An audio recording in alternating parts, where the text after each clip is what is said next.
आप देखें मेरे यूट्यूब चैनल तालीम तरबियत की दुनिया, मैं हूं मोहम्मद यासिर। स्टूडेंट हमारे पास जो एक्सरसाइज है 1A है, क्लास 8 के मैथ की क्वेश्चन नंबर 2 है। उसका पार्ट ये हमारे पास है जी जे है, और ये हमारे पास पार्ट क्या है आई है, ठीक है। और इसमें हम जी और एच जो है वो भी करेंगे। ये जो 4 क्वेश्चन हैं पेज नंबर 14 पे, इसके क्वेश्चन नंबर 2 के जो 4 पार्ट हैं इनको हम करेंगे। अच्छा, इसमें हमारे पास क्या है, वो ये कह रहा है कि भाई given that the equation of the line representing each of the following linear graph in the form of y is equal to mx plus c, यानी जो इक्वेशन ऑफ लाइन है जो हर ग्राफ में, यानी कह रहा है कि जो मैंने आपको जिस तरह ये वाले 2 पार्ट है ग्राफ की शक्ल में दिए हुए हैं, कह रहा है वो जो रिप्रेजेंटेशन हो रही है वो किस तरह हो रही है, y is equal to mx plus c हो रहा है। इसमें हमारे पास m जो है ये हमारा जो है क्या है, ग्रेडियंट है, और c जो है ये हमारे पास क्या है, y इंटरसेप्ट है। तो अब वो कह रहा है कि जो हमारा y इंटरसेप्ट c है ये भी फाइंड करें और ग्रेडियंट भी फाइंड करें। बहुत ही आसान क्वेश्चन है, किसी किस्म का कोई इतनी कॉम्प्लिकेशन नहीं है। अब देखिए हमारे पास ये 2 पॉइंट हमने लिए हुए हैं, पॉइंट 1 जो है वो 8 और 0 है, और पॉइंट 2 जो है वो 0 और 4 है। अब ये 8 और 0 कैसे और 0 और 4 कैसे, क्योंकि ये देखो ये जो लाइन है ये किस पर x एक्सिस को कहां पर कट कर रही है, ये देखो 8 पर कट कर रही है, इसलिए x की वैल्यू तो 8 होगी, y की वैल्यू क्या होगी 0। क्यों y की वैल्यू 0, क्योंकि y एक्सिस के ऊपर तो बन लेगा, x एक्सिस के ऊपर बन लेगा। जब आपकी वैल्यू x एक्सिस के ऊपर बन लेती है और पॉइंट x एक्सिस के ऊपर लाया जाता है, यानी जब आपका पॉइंट बिल्कुल x एक्सिस के ऊपर लाई करता है वहाँ y 0 होता है, और अगर y एक्सिस के ऊपर लाई कर रहा होता है तो वहाँ आपका x की वैल्यू जो होती है वो 0 होती है। यहाँ पर x की 0 है क्योंकि y एक्सिस पर लाई कर रहा है, यहाँ y 0 है क्योंकि पॉइंट x एक्सिस के ऊपर लाई कर रहा है। तो ये 2 पॉइंट है, यहाँ पर मैं लिख लेता हूँ। P1 जो है, P1 मेरे पास 8 और 0 है, और जो P2 है वो मेरे पास 0 और क्या है 4 है। ये आसान इसका हल होता है कि इसके ऊपर आप लिख लें x1 y1, इसके ऊपर लिख लें x2 और इसके ऊपर लिख लें y2, क्योंकि 2 वैल्यू x की होती है 2 y की है हमारे पास। फिर हम क्या लिखते हैं, ग्रेडियंट का फार्मूला आप लिखते हैं, आसान सा है, ग्रेडियंट को m से रिप्रेजेंट करते हैं, साथ में हम लिख लें vertical change that is y2 minus y1 divided by horizontal change x2 minus x1। Horizontal change जो है और वर्टिकल चेंज का मतलब है कि जो y एक्सिस में चेंज हो रहा है, y एक्सिस वाली लाइन जो है क्योंकि आपकी वर्टिकल है इसलिए y की दोनों वैल्यू ऊपर आएंगी, और हॉरिजॉन्टल चेंज जो होता है वो आपका क्या होता है, x एक्सिस पे होता है, जिसलिए x की दोनों वैल्यू नीचे आएंगी। तो इसको आप राइज और रन भी कहते हैं। राइज इसलिए कहते हैं क्योंकि ये वर्टिकल होता है, यूं होता है, ठीक है। तो बहुत इस तरह आप ये फार्मूला लिख लेते हैं, y2 माइनस y1 और x2 माइनस x1, ये इसका फार्मूला है। ग्रेडियंट की जगह मैं m लिख देता हूँ।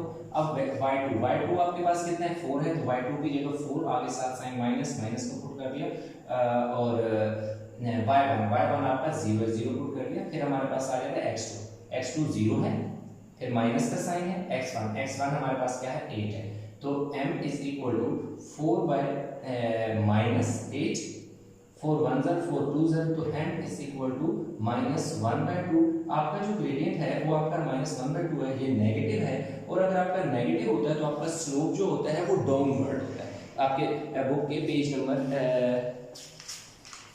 कौन सा शुरू के पेजेस हैं उन पे उसने बताया हुआ है, पेज नंबर 5 पे उसने बताया हुआ है कि अगर आपका नेगेटिव ग्रेडियंट के लिए स्लोप आपका क्या होता है, डाउनवर्ड होता है, तो इसलिए नेगेटिव है कि डाउनवर्ड होगा। फिर हमें y इंटरसेप्ट फाइंड करना है, y इंटरसेप्ट। अब y इंटरसेप्ट जो है c से रिप्रेजेंट होता है, और y इंटरसेप्ट इसमें हमारे पास क्या है 4 है। अब 4 कैसे, ये मैं आपको बताता हूँ।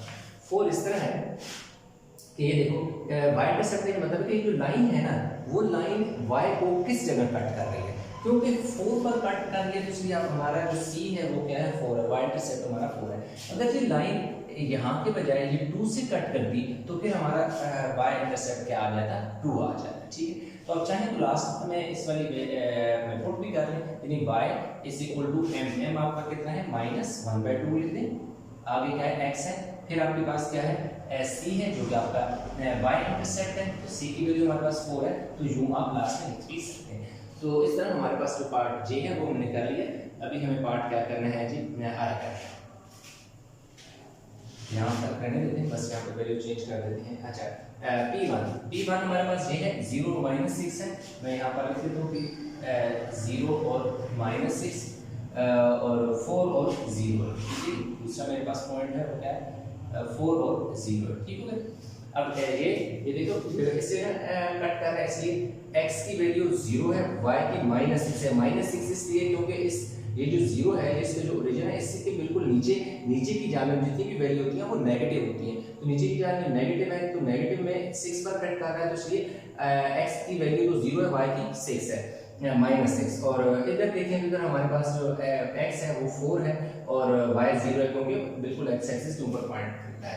अब हम फार्मूले में पुट कर देते हैं m = y2 की जगह 0 माइनस y1 की जगह अच्छा y1 की जगह हमें क्या पुट करना है -6 पुट करना है। ठीक है, -6 पुट कर दिया और नीचे हमारे पास x2 हमारे पास 4 है और फिर है -0, तो m = 6 ओवर, ये देखो माइनस माइनस प्लस हो जाएगा, 6 ओवर 4, 2 की टेबल से कट जाएगा, 2 3 ज़र 2 ज़र, तो m = 3/2 आ जाएगा।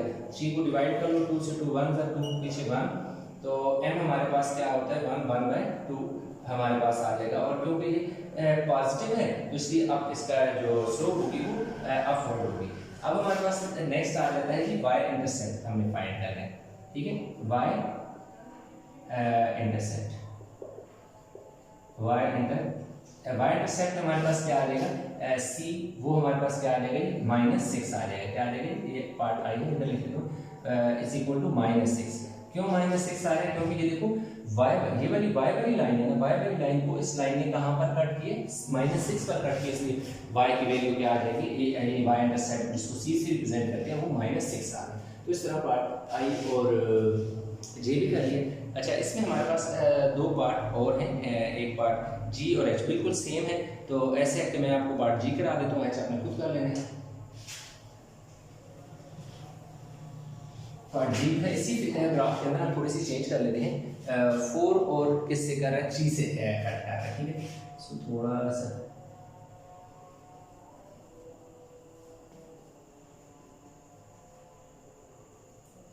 ये सारे केस के लिए साफ हो जाएगी। ये हो गया जी 0 1 2 3 और दूसरा यहाँ पे हमारे पास देखो 1 हो गया, ये 2 हो गया, ये 3 हो गया, ये 4 हो गया, ठीक है। और 4 और 3 से ये यहाँ से आ रही है और 3 से कट आ रही है, ठीक है।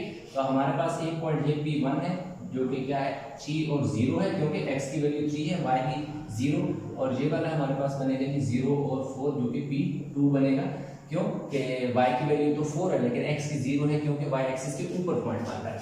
तो यहाँ पर हम लिख लेते हैं P1 हमारे पास कितने हैं जी 0 3 और 0 है, 3 और 0 है, और दूसरा 0 और 4 है, ठीक है, 0 और 4 है। अब यहाँ पर हम वैल्यू पुट कर देते हैं, m = y2 क्या है 4 है, माइनस y1 क्या है 0, x2 की वैल्यू 0 माइनस x1 की वैल्यू क्या है 3 है, तो m = 4 और नीचे -3 बचेगा, -3, तो m = माइनस को शुरू में लगा दो और 1/3 लिखो। 1/3 कैसे है मैं आपको बताता हूँ, तो 4 में जब आप 3 डिवाइड करते हैं 3/3 आ जाता है, पीछे आपको 1 कर देते हैं, m = 1/3 साथ साथ माइनस, अगर आपका क्या है ये नेगेटिव है तो ये क्या होगा आपका स्लोप क्या होगा डाउनवर्ड होगा, क्यों कि नेगेटिव है, स्लोप ग्रेडियंट नेगेटिव मतलब डाउनवर्ड स्लोप। उसके बाद हमने क्या फाइंड करना है कि y इंटरसेप्ट फाइंड करना है, y इंटरसेप्ट c से प्रेजेंट होता है और ये हमारे पास क्या है 4 है, क्यों 4 है क्योंकि ये देखो ये जो लाइन है ये 4 पर कट कर रही है, इसलिए ये 4 हो जाएगा। अब चाहे ये वाली वैल्यू बेशक आप इस वाली इक्वेशन में m की जगह क्या पुट करें -1/3 और c की जगह क्या लिख लें 4 लिख लें, तो ये आपका y इंटरसेप्ट होता है, m आपका ग्रेडियंट होता है। इस तरह हमने इसकी तीन पार्ट कर ली। आई होप कि आपको समझ आ गया होगा। क्वेश्चन में किसी किस्म की कन्फ्यूजन है तो मुझे बताइएगा। वीडियो को लाइक करें, शेयर करें, चैनल को सब्सक्राइब नहीं किया तो चैनल को जरूर सब्सक्राइब कर लें। तो इंशाल्लाह मिलते हैं एक नए लेक्चर के साथ, तब तक हमें बहुत सारा ख्याल रखिएगा। अल्लाह हाफिज़।